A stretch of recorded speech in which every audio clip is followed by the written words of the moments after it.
இன்னும் நெய்க்கும் அந்த பாவக்காய் தொக்கு எல்லாம் சேர்த்து சாப்பிட்டா ரொம்ப மஜாவா இருக்கு.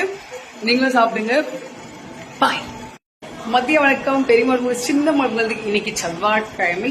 பெரிய மருமகள் எந்துதான் இன்னைக்கு நம்ம என்னன்னா இதுதான் சோத்து குண்டா இதுதான் குழம்பு குண்டா அப்படின்னு காட்டாம இன்னைக்கு நான் ஒரு ரெசிபி செஞ்சிருக்கேன்.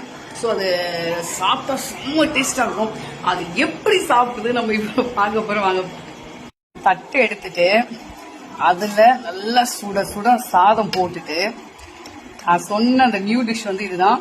அப்படியே பொடியை போட்டுட்டு அப்படியே மணக்க மணக்க நெய்யை ஊத்திட்டு அதுக்கு சைட் டிஷ் பாத்தீங்கன்னா பாவக்காய் சும்மா தொக்கு வச்சு அதுக்கப்புறம் ஊறுகாய் வச்சு சாப்பிட்டு எப்படி இருக்குன்னு நான் சொல்றேன்.